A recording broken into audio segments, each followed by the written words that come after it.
Swing and a miss. Struck him out. The Philadelphia Phillies are 2008 World Champions of Baseball. And the Sixers win it! Wow! Oh man, Embiid just posterized Russell Westbrook. You love the Philadelphia Eagles. Let me get a hell yeah! What is up, everybody? It is Dives, Mr. Crockpot on Twitter. Welcome to Party on Broad, part of the Painted Lines YouTube channel. What is going on, Austin? My man, Austin Krell, covers the Philadelphia 76ers like nobody over at the Painted Lines. Follow him on Twitter at NBA Krell. What's up, Austin? What's going on, Chris? It's a pleasure to reconvene for another podcast. It's like we're getting close to what would be a normal season, but then again, it's like the NBA Finals are on in October, so now it's like I need my fix for a little while. I guess this is my fix. I'm going to be straight up honest. I missed you. We haven't done an NBA draft pod in like months. Listen, I listen. Jordan Nwora, number one. Number two, number two. You know, glad to be here. Number three, take off that Villanova shirt, man. Come on. Listen. Jay Wright, coach Sixers. Maybe the assistant coach. Who knows? Make sure you check out all of my man Austin's amazing Sixers content at thepainterlines.com.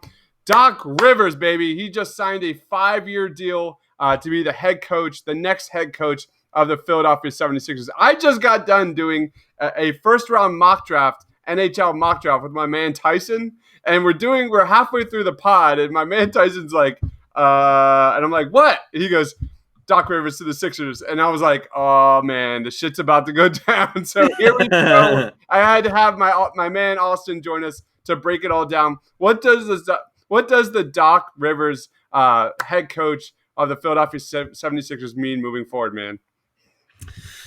So I think it means that, well, first and foremost, this was the best name on the market, and it became available late Monday night. I was actually at Yom Kippur we were having it at our house, Yom Kippur, and I get the notification, and I'm like, I spill my beer. I'm like, wait, what? and it never really hit my mind that like, okay, this could be the name. I always thought it was going to be Ty Lue, and regardless of what was out there, I mean, there were a lot of indicators that brought Ty Lue to the Sixers. However, this was obviously the best name on the market. And the one thing that just from talking to people that I've gathered is that this was an ever-changing, ever-evolving process. And as soon as he became available, that was another change in the search. And that was a very significant material difference in how things were playing out for this search. And as soon as he became available, they struck. Yeah. So I think there wasn't a perfect coaching candidate for the Sixers. When you looked at Tyronn Lue, when you looked at MDA, even Doc Rivers, like these aren't perfect matches, I think. But when it came down to it, like Doc Rivers is going to make Ben Simmons and Joel Embiid and take their maturity and skyrocket. He's going to be the one that gets between their ears and makes them realize that, this is what you need to work on in order to become a star. Because let's be honest, we haven't seen that next step from these guys. Let's start off with Joel Embiid. What does Doc Rivers mean for Joel Embiid moving forward? Sure. So well, first, Joel was I want to be careful with the terminology I use here, but he was not in unison with Ben Simmons about Ty Lue becoming the next head coach of the team. He felt that Ty Lue was adjacent to Clutch Sports, Ben's agency, not his agency, but the agency that he hired to represent him, and he felt like it was sort of maybe not as appealing to have a guy who had a previously established relationship with Ben be the new head coach, and he. Well, I don't know that he ever gave an endorsement of anyone specifically, like the way that Ben said, I want Ty Lue here. He was, as Keith Pompey reported, he was accepting of D'Antoni. And I think the availability of Doc Rivers was sort of a middle point, not just for Ben and Joel, but also for ownership and management. I believe Jason Dumas, or I apologize if that's the wrong name, but name's Dumas. Dumas. No, Dumas. Yeah, remember that commercial? He reported that ownership had wanted D'Antoni, or no, ownership did not want Lou, but Elton Brand did not want D'Antoni, and so the middle ground was also for them Doc Rivers. So I think that this is sort of a binding of, or a mutual satisfying of all the parties involved. And I also think that the hiring of Doc Rivers prolongs the shelf life for Ben and Joel to coexist together. I think if they gave it to Ty Lue, Joel's already kind of a sensitive guy. He would have felt another slight towards him. And I think that brings up their timeline like a year to 2 years where they're saying got to trade one, or Joel's unhappy and wants to be traded. If they bring in D'Antoni, I don't know exactly where they both stood on that. I obviously Keith says that Joel was approving of D'Antoni. I don't know that means that Ben Simmons wasn't or had any feeling at all. But I think that the Doc Rivers has been known. This was said to me, like verbatim. He's someone who can balance the development of young players and also managing and soothing the egos of veterans. And he's also someone who is known for being able to keep a locker room and a culture together. If you recall, he kept the Clippers together during their playoff series when Donald Sterling was outed as, with his racist commentary. And that would be something that would, that could tear apart a franchise in the playoffs. That kind of situation. And he brought them closer together. Now, has he had some failures in the past? Sure. Does that concern me? Yeah, that would concern me if I for a fan of the team, that should be concerning. But I think we also have to keep in mind, number one, Kawhi and Paul George are not known to be the best vocal leaders of franchises. And I think they needed more vocal leadership from the Clippers standpoint than what Doc could get out of Kawhi and Paul George. And so I think that's why they never kind of got to their peak. They could never, they never really maximized their potential. Those Clippers teams with Chris Paul and Blake Griffin, when they blew the 3-1 lead, there was a lot of rumored chemistry issues there. They weren't very close. The Boston Celtics, a team that he won the title with, there were a lot of consistencies up and down that roster in his time with the franchise. And they played well together. They functioned as a cohesive unit. And he brought, he fostered a defensive culture with that franchise. They were top 5 in the NBA in defensive rating for 5 of the 9 seasons he was with the Celtics.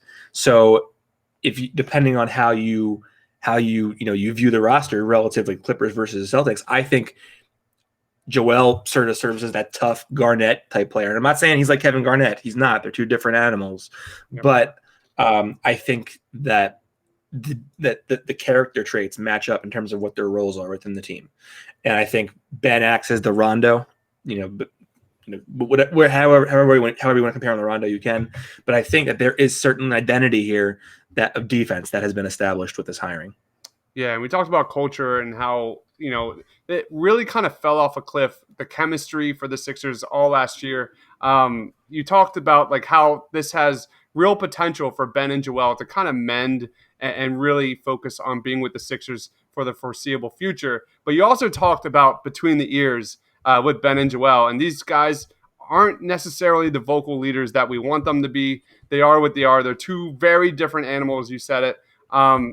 Is Doc, because we were on Brett Brown over and over and over again about not really kind of, stepping up, calling it as it is regarding Ben Simmons' jump shooting, Joel Embiid's conditioning, Joel Embiid is ability to pass out of a double team. They didn't really progress in any of these areas. Is Doc Rivers going to be the one that, finally confronts these issues and gets these guys moving positively, Ben and Joel?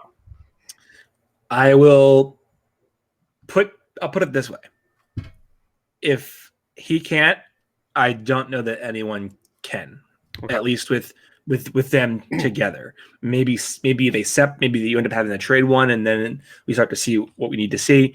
But if he can't, I don't know who can. I think in terms of establishing a culture and creating a sense of accountability, he is the type of coach that you would want for two young players who have been given golden spoons since they've been in Philadelphia and have never really been held accountable. I think he's the type of guy that you would want to see in that role. I know people are saying, like Ty Lue is a terrible coach.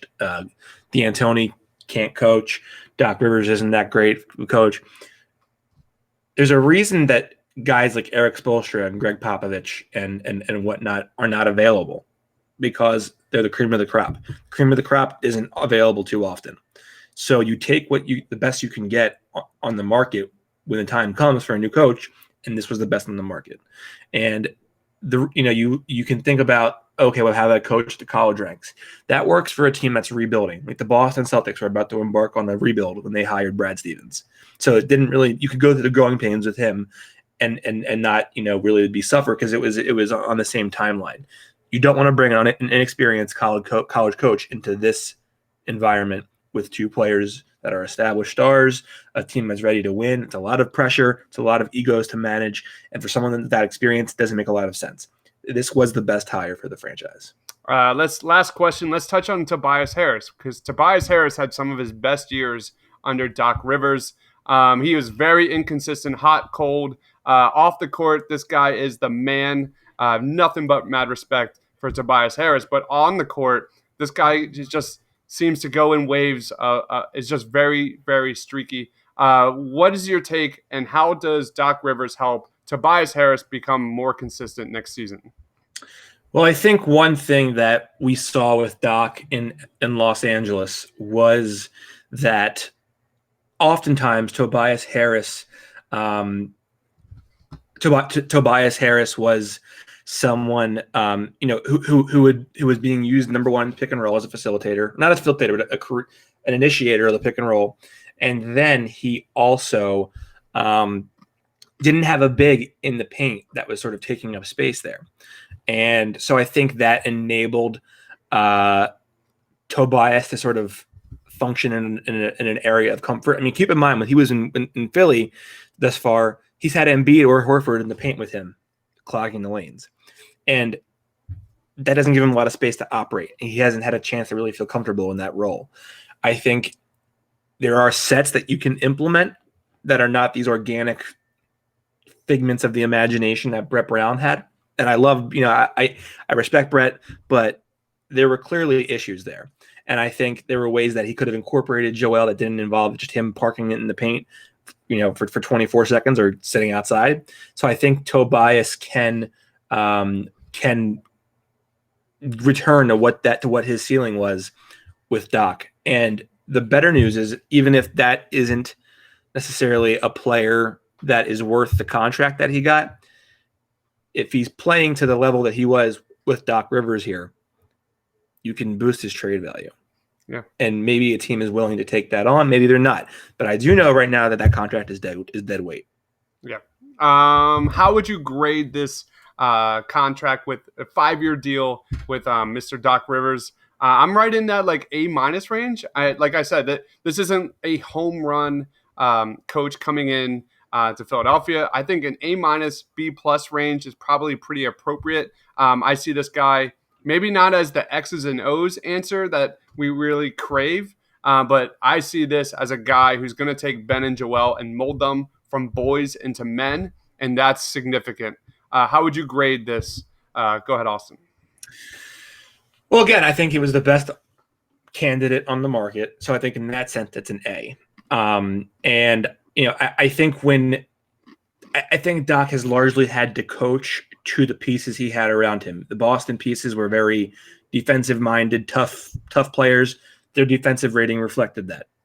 In Los Angeles, he had a lot of flash, a lot of talent, those teams were very commonly top 5 in offensive rating. So I think, he has a good balance of both here. And I think this is definitely an A hiring for me. Now, the contract is 5 years. I don't know if that was because another team was going to offer him the 5 years that the Sixers didn't, and that would have been the deal breaker. But he's here for, you would hope that if everything goes well, at least 5 years, maybe more. And if not, you're paying him dead money anyway if he's fired within the next 2 to 3. Yeah. I would give it an A. I would give it an A. All right. Thank you so much for joining. Make sure you follow my man Austin on Twitter at NBA Creality. Do you want to plug anything? Read our story. We have the inside hire of the of Doc Rivers. People have been questioning my credibility lately. I don't know what it is. They don't like they don't like NBA Creel. They don't like it. But read the story. We did a lot of work for a lot of periods of time on this. I actually wrote 3 different iterations of the story in the event that one of the 2 other candidates was hired as well. So now I'm glad that this is done, taken care of. But read the story. Check out the feed to Embiid. We might be undergoing a name change soon. Sources say it's been forced upon me. But check that out. Check Brock out at Landis Brock, and check Chris out. Chris has been doing, as always, an unbelievable job keeping our organization together, the Painted Lines. He is our glue guy, without a doubt, and we would not be the organization we are without him. The rumor on the street says it's going to be called the feed to Tyrell Terry. Is that true? Is that all true? The feed that Jordan wore at the very best. The very best. And we're going to be bringing on, I hear, Jason Whitlock as a contributor to the site.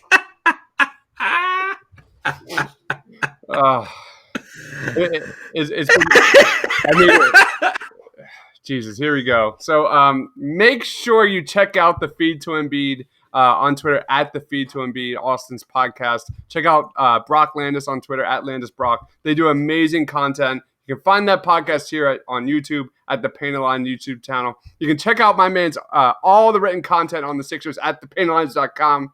For my man Austin, for myself, thanks for watching, guys. Stay awesome.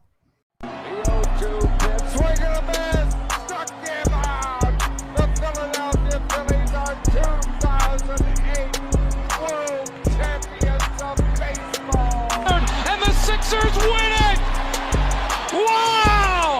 Oh man, Embiid just posted right. Russell Westbrook. You love the Philadelphia Eagles. Let me get it.